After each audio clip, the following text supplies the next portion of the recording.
अब तक आपने देखा गोकुल घिरा नई मुसीबतों से। नदी का जल स्तर कितना ऊंचा उठ गया है। लगता है जैसे आज धरती जल से डूब जाएगी। एक तरफ बाढ़ और दूसरी तरफ कंस के भेजे दानव कृत ने शुरू किया अपना आतंक। बांध निर्माण में आई मुसीबतों से बचने के लिए गोकुल वासियों ने की विश्वकर्मा की पूजा आरंभ, जिसमें साहूकार ने पहुंचाया विघ्न। हे प्रभु, ये क्या हो गया? ऐसे हवन के मध्य में विघ्न आना अनर्थ होता है। बलराम और कृष्ण ने मिलकर किया दानव कृत का सामना और कृष्ण ने विश्वकर्मा के द्वारा बनाए गए सुदर्शन चक्र से किया उसका अंत। विश्वकर्मा हुए प्रसन्न गोकुल वासियों की निष्ठा और आराधना से और दी उन्हें बांध की सौगात। ये तो चमत्कार हो गया। नदी के जल का स्तर पुनः नीचे गिर गया। और तो और एक ही रात्रि में बांध का भी निर्माण हो गया। ये भी प्रभु विश्वकर्मा के आशीर्वाद से ही हुआ। असंभव है, कृत मारा गया और गोकुल में जल का बढ़ता हुआ स्तर भी थम गया है।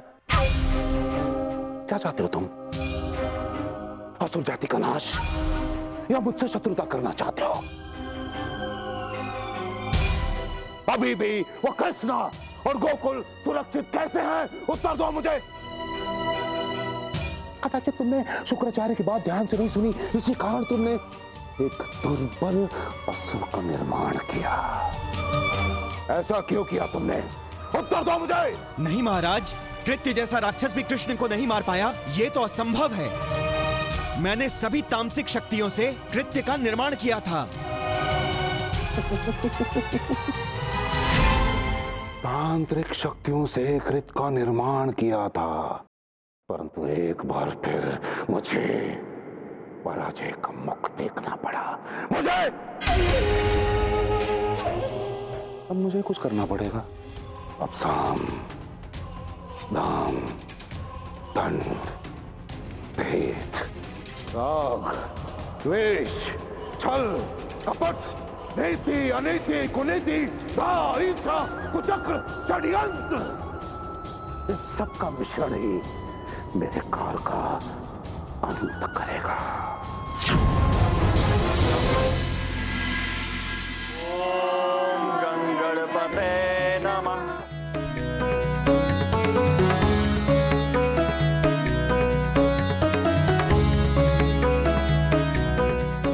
पूजा संपन्न हुई।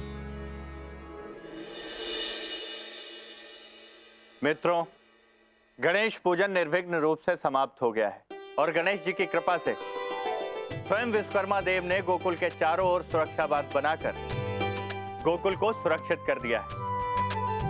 अब गोकुल बाहरी संकटों से बचा रहेगा।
रुक जाइए।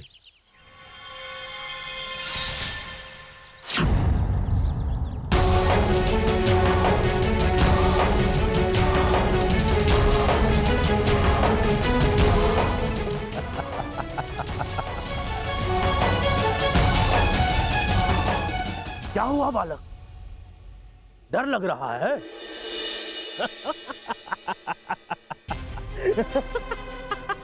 नहीं नहीं नहीं नहीं, भयभीत होने की कोई आवश्यकता ही नहीं बालक,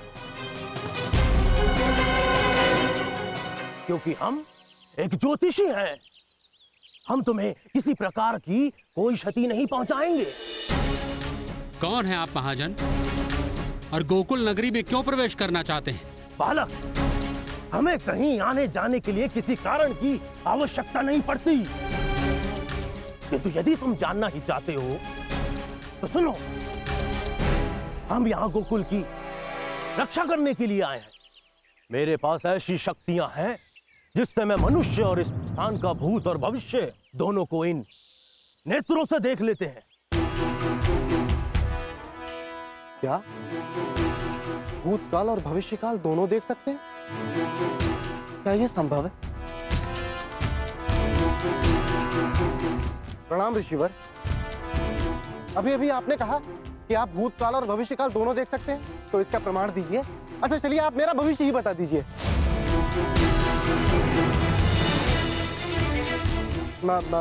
मेरा अर्थ है कि हम भी आपकी शक्तियों से परिचित होना चाहते हैं। कौन हो तुम मूर्ख? तुम्हारा ये दुस्साहस कि तुम हमें आज्ञा दो। लगता है कि तुम अभी हमसे परिचित नहीं हो। मैं तुम्हें भस्म कर दूंगा।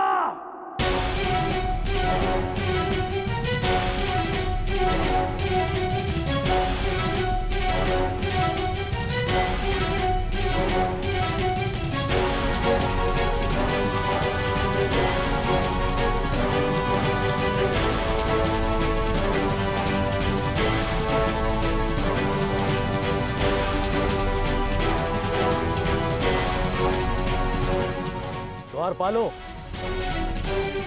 यहां आओ। हमने कहा शीघ्र यहां आओ।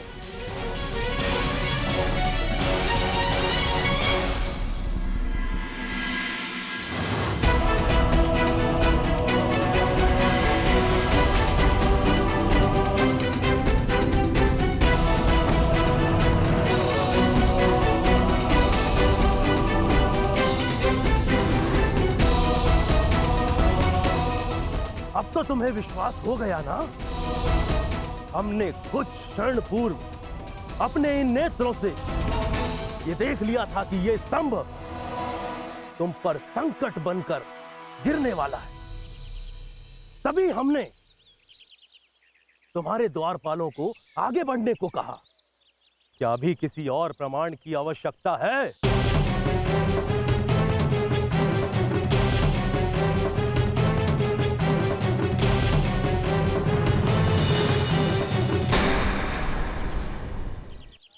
अरे कहाँ गए वो ज्योतिषी? अरे वो तो बहुत ही महान ज्योतिषी हैं। मुझे उन्हें खोजना होगा।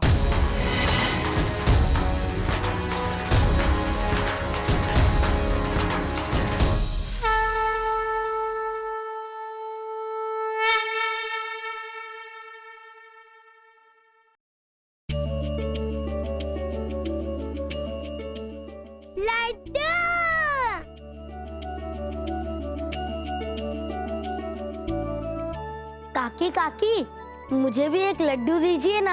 हाँ हाँ, क्यों नहीं। तुम एक नहीं 2 लो।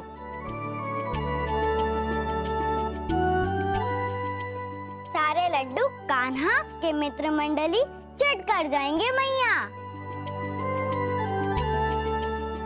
मुझे और मेरी सखी के हाथ कुछ नहीं आएगा। राधा, तूने घर में लड्डू खाए थे ना पुत्री? उनका क्या हुआ? पहले तो मैं अपने लल्ला को लड्डू दूंगी।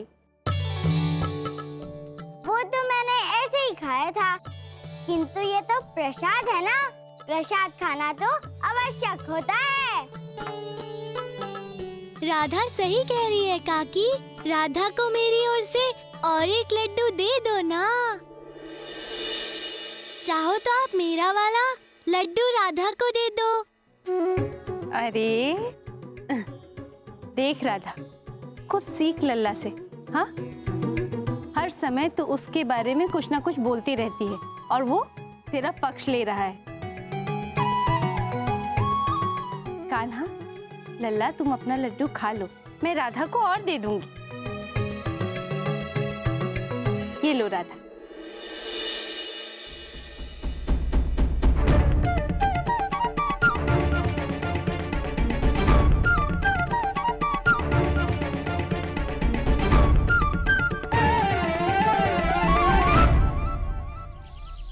महाराज, महाराज ठहरिए, ठहरिए महाराज, महाराज, महाराज मेरा आपको साष्टांग नमन है। महाराज मैं समझ गया हूँ कि आप बहुत ही महान और सिद्ध ज्योतिषी हैं। मैं आपसे विनती करता हूँ, मेरी सहायता कीजिए। यदि आप मेरी सहायता करेंगे तो मेरे सारे संकट, सारे जीवन की कठिनाइयाँ दूर हो जाएंगी। महाराज मुझे मेरा भविष्य बता दीजिए। नहीं, हम तुम जैसे पूंछ वाले मनुष्य की कोई सहायता नहीं कर सकते। पूछ? और मेरे? नहीं महाराज, मेरे कोई पूछ नहीं है। अविश्वास, फिर अविश्वास। यदि संदेह हो तो स्वयं जांच लो।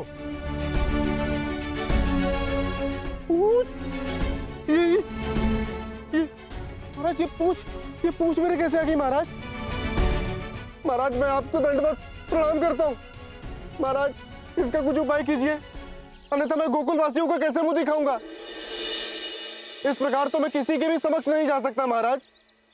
महाराज मुझे समझ में नहीं आ रहा ये मेरे कैसे निकल आई। महाराज मैं आपके पांव पड़ता हूँ, मुझे आप सही कर दिए महाराज।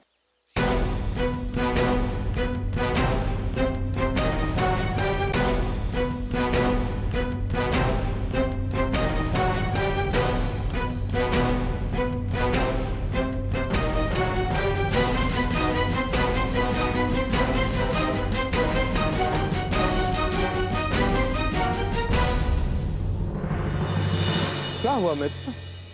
बड़े दुखी दुखी दिखाई दे रहे हो। नहीं नहीं नहीं, कुछ नहीं। नहीं नहीं नहीं नहीं, नहीं कुछ तो है, नहीं नहीं कुछ नहीं है। कुछ तो अवश्य है जो तुम छिपा रहे हो, मुझे बताना ही नहीं चाहते। बताओ। कुछ नहीं। नहीं नहीं बताओ क्या है।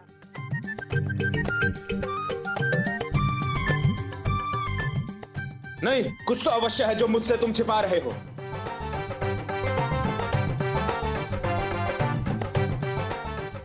रुको रुको, क्या हुआ है तुम्हें? बंद करो ये चूहे बिल्ली वाला खेल, समझे? और दिखाओ पीछे क्या है, दिखाओ, दिखाओ। अरे यहाँ तो कुछ भी नहीं है। उपहास उड़ा रहे थे मेरा, हैं? कुछ नहीं है यहाँ। भगा दिया। ज्योतिषाचार्य आप धन्य हैं। अरे गोकुल में मुझसे महान व्यक्ति और कौन आ गया? भानु सेठ, ये एक बहुत ही महान ज्योतिषी हैं। किसी का भी भविष्य बता सकते हैं। हमारे गोकुल के लिए ये गौरव की बात है कि आप यहाँ पधारे हैं। अरे ना ना ना ना, रहने दो रहने दो। मैं कानों सुनी बातों पर बिल्कुल भी विश्वास नहीं करता हूँ।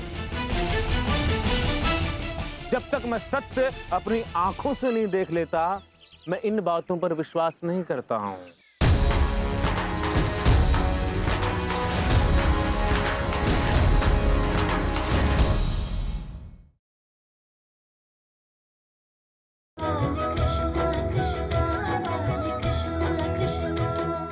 भानु सेठ, ये एक बहुत महान और सिद्ध ज्योतिषी है। जब तक मैं सत्य अपनी आंखों से नहीं देख लेता, मैं इन बातों पर विश्वास नहीं करता हूँ।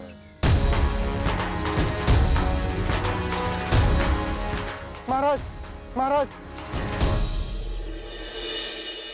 आप इनकी बातों पर ध्यान ना दें। इन्हें आपकी शक्तियों का भान नहीं है। महाराज आप मेरी विनती सुनिए। इनकी ओर से मैं आपसे क्षमा चाहता हूं, क्योंकि मैं जानता हूं कि आप कितने महान और सिद्ध पुरुष हैं। लगता है ये अवश्य ही कोई महापुरुष है।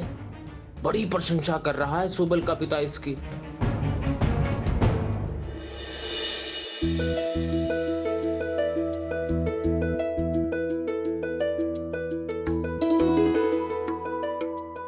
ये कितना कठोर लड्डू है, मुझसे तो टूट ही नहीं रहा। मेरे तो दांत में दर्द हो गया खाकर। अरे ये क्या कह रही हो राधा?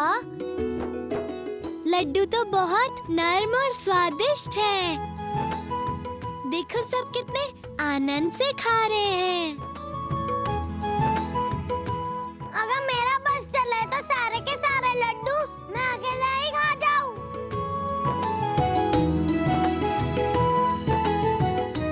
तो मेरा ये लड्डू इतना कठोर कैसे? काकी, लगता है राधा के दांत अत्यंत दुर्बल हैं। एक लड्डू भी नहीं काट पा रही।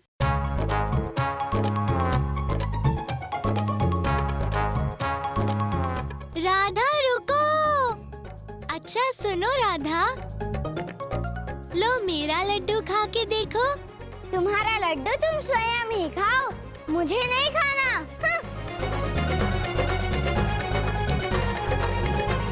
अरे ये तो प्रसाद है, और प्रसाद के लिए मना करने से पाप लगता है। राधा, कान्हा बिल्कुल ठीक कह रहा है पुत्री।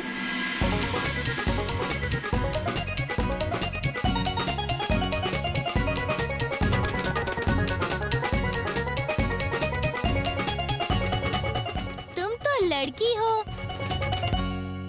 इसे तो कोई चूहिया भी तोड़ सकती है। हाँ राधा, लड्डू को तोड़ दो।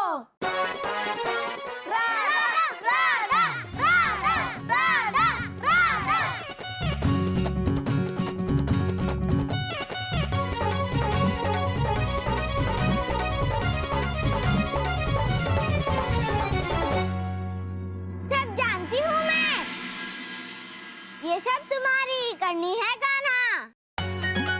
हाँ, चल लिया।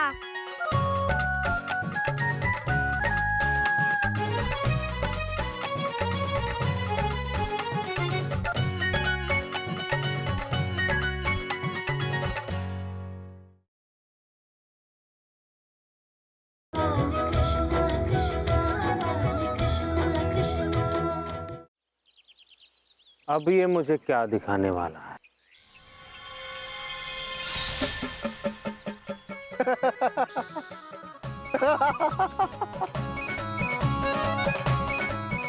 अरे क्या हो गया दोस्त, हंस क्यों रहे हो? क्या हुआ? मनुष्य हूँ मैं, कोई जीव जंतु नहीं कि मेरे सींग देखकर हंसने लग गए तुम लोग। हाँ हाँ सही कहा, सींग ही उगाए हैं आपके सर पर।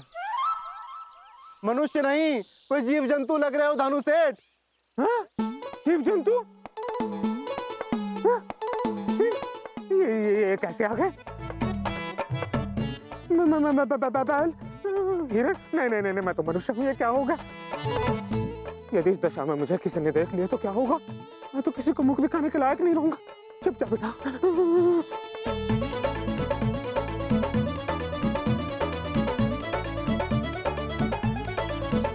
मैं आपसे प्रार्थना करता हूँ, आप अपनी शक्तियों का उपयोग कर मुझे मेरा भविष्य बताइए महात्मन। तुम्हारा एक भाई है ना? हाँ है ना, मेरा एक भाई है। अपने उस भाई से सावधान रहना, क्योंकि तुम्हारे भाई की मंशा नेक नहीं है, क्योंकि वो शीघ्र ही तुम्हारा समस्त धन, तुम्हारी सारी जमा पूंजी को शीघ्र ही लूटने वाला है। किंतु चिंता की कोई बात नहीं, यदि हम समस्या बता सकते हैं तो समस्या का हल भी, किंतु तुम्हें वही करना होगा जैसा हम कहेंगे। ठीक है महाराज, कहिए क्या करना है मुझे। तो ठीक है, अपनी समस्त जमा पूंजी को एक पात्र में रख दो और पात्र को अपने सर पर रखकर अपने घर की दक्षिण दिशा की ओर प्रस्थान करो। मार्ग पर एक नदी पड़ेगी। उसी स्थान पर धरती पर उस पात्र को गाड़ देना। वही एक सही स्थान होगा तुम्हारी सारी जमा पूंजी को तुम्हारे भाई की दृष्टि से दूर रखने का। और हाँ, तुम्हारा एक पुत्र भी है, उसका नाम सुबल है ना? हाँ महाराज, महाराज आप तो अंतर्यामी हैं। ठीक है, जाओ, अब शीघ्र जाओ और अपनी धन की सुरक्षा करो। आप धन्य हैं महाराज, आप जैसा कहेंगे मैं वैसा करूंगा महाराज। अब देखता हूँ कृष्णा, कैसे बचाएगा तू अपने गोकुल को।